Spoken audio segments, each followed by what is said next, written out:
స్వామి శరణమయ్యప్ప. శ్రీమాత్రే నమః. సద్గురు జ్యోతిషాలయం గురు అతిచార ఫలితం అనేది ప్రారంభమవుతుంది. గురు భగవానుడు మిథున రాశి నుంచి కర్కాటక రాశిలోకి ప్రవేశించబోతున్నారు. కర్కాటక రాశి గురు భగవానునికి ఉచ్చస్థానం అని కూడా చెప్పచ్చు. ఈ కాలం వచ్చేసి గురు భగవానుడు 2025 అక్టోబర్ 18 నుండి 2026 ఏప్రిల్ 28 వరకు సుమారుగా 192 రోజులు 6 నెలల 10 రోజుల పాటు ఉంటారు. తర్వాత తన యొక్క సహజ గమనానికి ప్రవేశించి ఫలితాలు స్థిరంగా ఇస్తుంటారు. ఇందులో గురు అతిసార ఫలితాల సమయంలో కుంభరాశి వారికి ఎలా ఉంది? 2025 అక్టోబర్ 18 కర్కాటక రాశిలో ఉచ్చస్థితి. కుంభరాశి వారికి కర్కాటక రాశి అంటే 6వ ఇల్లు, శత్రు ప్రభావం అంటారు. ఇది శత్రువులు, రోగాలు, పోటీలు, సేవ, ఆరోగ్యం, క్రమశిక్షణను సూచించే స్థానంగా చెప్పబడుతుంది. శత్రువులపై విజయం సాధిస్తారు, పోటీ పరీక్షల్లో విజయాలు సాధిస్తారు, ఉద్యోగంలో ఉన్నత స్థానం, క్రమశిక్షణ, ఆరోగ్యపరమైనటువంటి మెరుగుదల వస్తుంది. వృత్తిపరంగా 10వ ఇల్లు, మీరు గురువు దృష్టి వల్ల ఉద్యోగంలో కొత్త అవకాశాలు వచ్చే అవకాశాలు ఉన్నాయి. కుంభరాశి వారికి సీనియర్ల యొక్క ఆదరణ పొందుతారు, బాధ్యతలు పెరుగుతాయి, మీరు కోరుకున్న చోటుకు ప్రమోషన్స్ వచ్చే అవకాశాలు ఉన్నాయి, ఇంక్రిమెంట్స్ వచ్చే అవకాశాలు ఉన్నాయి, ట్రాన్స్ఫర్స్ వచ్చే అవకాశాలు ఉన్నాయి. విదేశాలకి వెళ్ళి ఉద్యోగం చేసి అక్కడ ఉన్నవాళ్ళు స్టక్ అయిన వాళ్ళకి అందరికీ కూడా ఇది ఓపెన్ అయ్యే అవకాశాలు బాగా ఉన్నాయి. 2వ ఇల్లు మీద దృష్టి వలన ఆదాయం పెరుగుతుంది, ఆర్థికంగా కుటుంబ సభ్యుల మధ్య చాలా అన్యోన్యత పెరుగుతుంది, మాటకు విలువ పెరుగుతుంది. మీ యొక్క సలహాను అందరూ కూడా యాక్సెప్ట్ చేస్తారు. కుటుంబంలో ఆర్థికమైనటువంటి చిక్కులన్నీ కూడా తొలగిపోతాయి. శ్రమ ఎక్కువ ఉంటుంది, కానీ ఫలితాలు కూడా వేగంగా తగ్గుతూ వస్తాయి. కుంభరాశి వారికి ఉద్యోగ ఒత్తిడి, బాధ్యతలు పెరుగుతాయి. అధిక ఆలోచన వల్ల నిద్రలేనితనంగా ఉంటుంది. ఆరోగ్యపరంగా ఆహార నియమాలు పాటించాలి. ఎందుకంటే గురువు అతిసార సమయంలో శని భగవాన్ కూడా 7.5 ఉంది కాబట్టి కాస్త ఉండాలి. ఇతరులకు ఆదర్శంగా నిలుస్తారు. సామాజిక సేవ, గురు సేవ ద్వారా పేరు వస్తుంది. మీ కృషి సమాజానికి ఉపయోగపడుతుంది. మీరు చేయవలసినటువంటి పరిహారం అంతా కూడాను శని భగవాన్ని ప్రార్థన చేయాలి తప్పదు, గురు భగవాన్ని ప్రార్థన చేయాలి తప్పదు. 108 సార్లు బృహస్పతి ఓం బృహస్పతి నమః అన్న పారాయణం చేయాలి. ఆరోగ్యాని కోసం విష్ణు సహస్రనామ పారాయణం చేయాలి. గోవులకి పప్పు లేదా ఆకుకూరలు లాంటిది, పండ్లు లాంటిది పెట్టాలి. గోపూజ చేయాలి. ఏదో ఒక శస్త్రచికిత్స అయ్యే అవకాశాలు కనబడుతున్నాయి కాబట్టి ఆరోగ్యం పట్ల ఒక్కసారి మాస్టర్ చెకప్ కూడా చేసుకోవడం మంచిది. ఈ యొక్క గురు అతిసార సమయంలో కుంభరాశి వారు కాస్త నోరు కూడా అదుపులో పెట్టుకోవాలి. తెలియకుండా మీరు చెప్పే కొన్ని మాటలు అది మీ యొక్క నిత్య జీవితంలో ఎఫెక్ట్ అయ్యే అవకాశాలు ఉంటాయి కాబట్టి జాగ్రత్త పడండి. అఖిలాండ కోటి బ్రహ్మాండ నాయకనే శరణమయ్యప్ప. కార్తీక మాసం వచ్చేసింది, మార్గశిర మాసం వచ్చేసింది. అయ్యప్ప స్వామి ఉభయ తెలుగు రాష్ట్రాలే కాకుండా దేశ విదేశాల్లో ఎక్కడ చూసినా అయ్యప్ప స్వామి వారి యొక్క పూజలు, దీక్షలు, శబరి యాత్రలు అన్ని రకాలైనటువంటి మొదలైంది.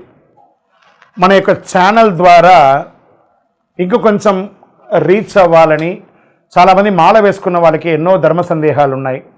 వాళ్ళ యొక్క దీక్ష ఎలా చేయాలి, అయ్యప్ప స్వామి అంటే ఏంటి, ఈ దీక్షలో ఏమేమి చేయాలి, పూజ అంటే ఏంటి, యాత్ర అంటే ఏంటి, మంత్రాలు అంటే ఏంటి, యొక్క గురుస్వామి అంటే ఎవరు, అయ్యప్ప స్వామి అంటే ఎవరు, ఈ దీక్ష అంతా ఏంటి, ఎలా చేయాలి, ఎప్పుడు చేయాలి, ఎందుకు చేయాలి, ఈ యొక్క దీక్షలో వచ్చినటువంటి మార్పు నిత్య జీవితంలో ఏమైనా ఉందా, లేదా దీక్షలో స్త్రీల యొక్క ప్రాముఖ్యత ఏమైనా ఉన్నాయని వీటన్నిటినీ చాలా ప్రశ్నలతో ఉన్నటువంటి వారికి అందరికీ కూడా ఇది ఒక మంచి ప్లాట్ఫామ్. ప్రతి ఒక్కళ్ళు దీన్ని చూడండి. చూసిన వాళ్ళు మీకు నచ్చిందంటే మీ మిత్రులకి, మీ స్నేహితులకి షేర్ చేయండి.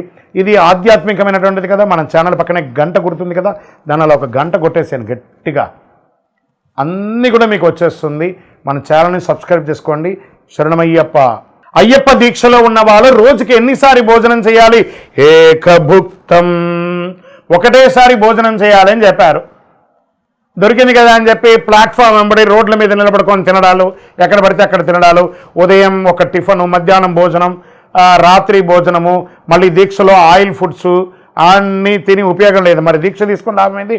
ఏకభుక్తం చేయాలి, అది కూడాను స్పైసీ లేకుండా, గార్లిక్ ఆనియన్ లేకుండా ఏ విధమైనటువంటి రజోగుణ పూరితమైనటువంటి లేకుండా మంచి సాత్వికమైనటువంటి ఆహారాలు తినాలి. వీలుంటే సాయంత్రం పూట పండ్లు పలహారాలు మాత్రమే తీసుకోవాలి. విజయోస్తు. అయ్యప్ప స్వామి వారి చిన్ముద్రాం, మన మాలలోనే ఏం చెప్తున్నాం? జ్ఞానముద్రాం, శాస్త్రముద్రాం, గురుముద్రాం నమామ్యహం, వనముద్రాం, శుద్ధముద్రాం, చిన్ముద్రాం నమామ్యహం. చిన్ముద్ర అంటే ఇది బొటన వేలుని, ఈ వేలుని తీసుకొని ఇలా పెట్టడం వల్ల ఏమవుతుందంటే ఆరోగ్యపరమైనటువంటి ఫలితాలన్నీ కూడా ఇందులో ఉంటాయి. మనం కూడా నిత్య జీవితంలో రోజు ఒక్క ఇలా పెట్టి చూడండి, నఖశిఖ పర్యంతం మనకి నరాలన్నీ కదులుతున్నటువంటి ఒక ఫీలింగ్ ఉంటుంది. స్వామివారి దాంట్లో చిన్ముద్ర అంటే ఇదే అనమాట. దీన్నే చిన్ముద్ర అంటారు. ఈ చిన్ముద్ర అందమైనటువంటి ముద్ర. చిన్న అంటే చిన్నది, అందమైనటువంటి ముద్ర, ఆరోగ్యాన్ని ఇచ్చే ముద్ర కాబట్టి ఇది స్వామివారు ఎంచుకున్నారు ఆ చిన్ముద్రను. శరణమయ్యప్ప.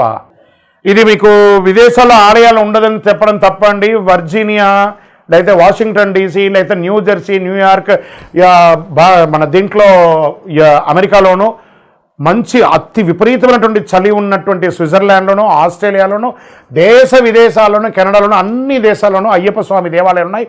ఇంకా 18వ బడితో సహా ఉన్నాయండి. వనయాత్ర చేసే రకంగా కూడా ఒక 5 కిలోమీటర్ల ప్రయాణంతో పాటు ఏర్పాటు చేసినటువంటి దేవాలయాలు కూడా ఉన్నాయి. అక్కడ కూడా చాలా అద్భుతంగా మంచి చలిలో కూడా చన్నీటి స్నానం చేసి దీక్ష తీసుకొని శబరిమలకి వెళ్ళే వాళ్ళు ఉన్నారు. బ్రహ్మాండమైనటువంటి యాత్రలు చేస్తున్నారు. 41 రోజులు 48 రోజులు వ్రతం తప్పకుండా చేసి మరీ భారతదేశానికి వచ్చి ఇరుముడి ఇస్తున్నారు. రాని లేని వాళ్ళు అక్కడే వారి వారి ప్రాంతంలోని ఇరుముడి కూడా ఇస్తున్నారు. శరణమయ్యప్ప. ఏమండి, అయ్యప్ప మాల వేసుకున్న వాళ్ళు మా ఇంట్లోనే పూజ చేసుకోవాలా లేదా బయట ఎక్కడన్నా పూజ చేసుకోవాలా? ఇది ఒక మిలియన్ ప్రశ్న. మీరు మాల వేసుకునేది ఎవరి కోసం? ఇక్కడ ఒక ప్రశ్న ఉంటుంది. మనం నమ్మిన వాళ్ళు తల్లిదండ్రులు, మనల్ని నమ్మిన వాళ్ళు భార్య పిల్లలు. మనం వీళ్ళ కోసమే మనం దీక్ష తీసుకుంటున్నాం కాబట్టి ఎక్కడో మండపంలో వేసుకుంటాం, మేము సన్నిధానంలో చేసుకుంటే భార్య పిల్లలు ఏం కావాలి? 48 రోజులు మీరు దీక్ష తీసుకొని ఉండగా 150 కోట్ల మందిలో అయ్యప్ప స్వామి మిమ్మల్ని ఎంచుకున్నాడు. ఆ పవిత్రమైనటువంటి మాల మీ మెడ మీద పడింది. మీకు సేవ చేసుకునే భాగ్యాన్ని మీ తల్లిదండ్రులకి, మీ భార్య పిల్లలకి మీరే కదా ఇవ్వాలి. కాబట్టి ఇంట్లోనే పూజ చేసుకోవాలి. మాకు వసతులు తక్కువ ఉన్నాయండి, అబద్ధం అండి. ఈరోజు ప్రతి ఒక్కరి ఇంట్లోనూ ఎక్స్ట్రా రూమ్ ఉన్నాయి. ఆ సపరేట్గా రూమ్లో పెట్టుకొని చక్కగా పూజ చేసుకోవచ్చు. మీరు సాక్షాత్ అయ్యప్ప స్వామిగా ఉంటారు కాబట్టి ఆ ఇంటిల్లి పాలి ఆ ఇల్లు దేవాలయంగా మారిపోతుంది. చక్కగా అందరూ కూడా మీకోసం ఎదురు చూస్తుంటారు మీరు చేసే సేవకు. శరణమయ్యప్ప. లేదండి, ఏ గురుస్వామి కూడా కొత్తగా మాల వేసే వాళ్ళని ఇబ్బంది పెట్టరండి, అవన్నీ అబద్ధం. అలాంటి ప్రశ్నలే లేదండి. వాస్తవానికి గురుస్వామి దైవమే తునైప. ఆ గురుస్వామి దయ ఉంటేనే ఆ భక్తులందరూ కూడా శబరిమలకి వెళ్తారండి. ఏ గురుస్వామి కూడా ఇబ్బంది పెట్టరు. అలాంటి ఇబ్బంది ఆలోచన కూడా పెట్టకండి. ఒకవేళ వారు ఇబ్బంది పెట్టే రకంగా మీకు అనిపించిందంటే వారితో కూర్చొని మాట్లాడండి, డిస్కస్ చేయండి ఆ గురుస్వామి దగ్గర. ఎందుకంటే గురుస్వామి లేనిదే ఈ యొక్క శబరిమల యాత్ర లేదు కాబట్టి గురు నింద చాలా మహాపాపం. గురు నింద చెయ్యకండి. శరణమయ్యప్ప. అయ్యప్ప మాల వేసుకున్న వాళ్ళు ఎన్నింటికి లేవాలి, ఎన్నిసారి స్నానం చేయాలి, ఎన్నిసారి పూజ చేసుకోవాలంటే కార్తీక మాసంలో మనం మాల వేసుకున్న ప్రతి ఒక్కరు కూడా సూర్యోదయాత్పూర్వం లేవాలి. బ్రాహ్మ్య ముహూర్తంలో లేవాలి. ఈ బ్రాహ్మ్య ముహూర్తం అయిన తర్వాత తెల్లవారుజామున 4ంటికి నిద్ర లేవడం, తర్వాత చన్నీటి స్నానం చేయడం, ఒక్కసారి ఉదయం ఒక్కసారి సాయంత్రం. ఆహార నియమాలు అదుపులో ఉంటే ఈ 2 సార్లు స్నానాలు చేయాలి. అతిగా ఈ ఆయిల్ ఫుడ్కి సంబంధించిన ఆహారాలన్నీ తీసుకున్నారంటే ఎన్నిసార్లు అవుతుందో అది మీ ఇష్టం. కానీ ఎన్నిసారి పూజ చేయాలని కాదు, కలవు నామస్మరణాత్. మన యొక్క DNA శరీరంలో మొత్తం ఆ అయ్యప్ప స్వామి వారి యొక్క నామస్మరణ అణువు ఉండాలి. కాబట్టి నామస్మరణకు ఒక లిమిట్ అంటూ లేదు. శరణమయ్యప్ప, శరణమయ్యప్ప, శరణమయ్యప్ప.